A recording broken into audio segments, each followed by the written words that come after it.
22, 23, I started to look in the mirror and see kind of a little bit of thinning in there. Thought like, well, at the end of the day, I'm only 20s. It can't be happening to me. And no, nothing to worry about here. It's just normal. It's just me having wet hair or whatever. And like most people, you think of it as something as not having to worry about until your 30s and 40s. Oh, why am I worrying about something? It's an old person's thing. See bits of hair falling on a table at work and bits and pieces like that. And I got to a stage where I was like, oh, I may as well go to a GP and see what they think. So they basically had a look and said, oh, yeah, it's male pattern baldness, and suggested that very common for people, in their early 20s. It's not uncommon. Minoxidil, which I thought, why not give it a try? It never stopped everything, but it was kind of like a band-aid onto a bullet hole. It was always inevitable, but it slowed down the process and made me feel a little bit better about the situation. But I think like most things, once you notice it, it seemingly takes a massive hold of your life. It really ate away at me. Just losing my hair was something that I actually weirdly took control of my life. It was on my mind for every single thing I did. Waking up in the morning,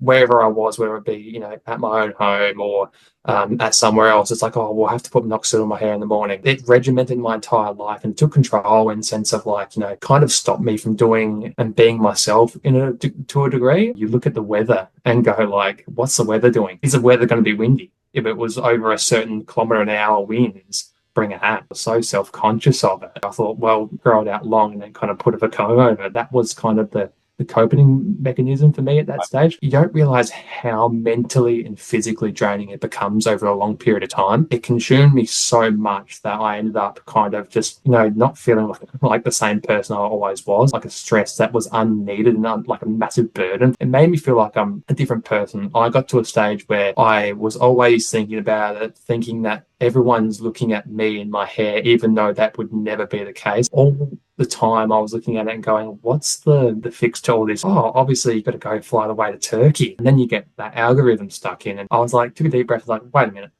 I think it's just hair. And the one moment that really kind of drove me towards where I am now. And I remember the day I literally ran out of my last bit of minoxidil, go to the shops, and at the self-serve checkout, they've got these kind of like little security cameras. And I looked at my face, and with the most highest definition you'll ever see, just looking at my hair and going, what the am I doing? In the bathroom, I remember standing there with clippers in my hand. I was going, I've just got to do it. And I was like kind of holding it there up and down, kind of not doing it, not flicking it on, going, what would this look like, and the head shape and all that stuff. And click, you hear the, your razor start going, making the humming noise, went straight down the middle.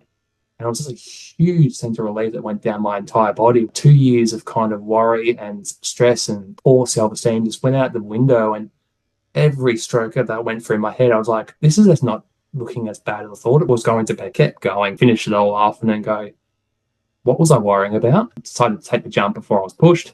And I think I made a wonderful decision, and it's been such a, godsend, because it's something I don't even think about now. The best way to describe it, the people who I thought were going to make an issue of it didn't care at all, and were actually quite joyed about the pride that I had that I was able to do it and able to do something that made me happy. It's just me. I'm just me. As someone who grew up as a teenager and young adult with poor body image and poor self-esteem, I feel like I've become a more confident version of myself since shaving my head. I'm really happy to hear that, man. It's great to hear that the journey itself, as you described, even before the hair loss and stuff, maybe not having the highest levels of confidence and things like that, having overcome this challenge has actually made you recognize in yourself the amount of confidence that you actually do have.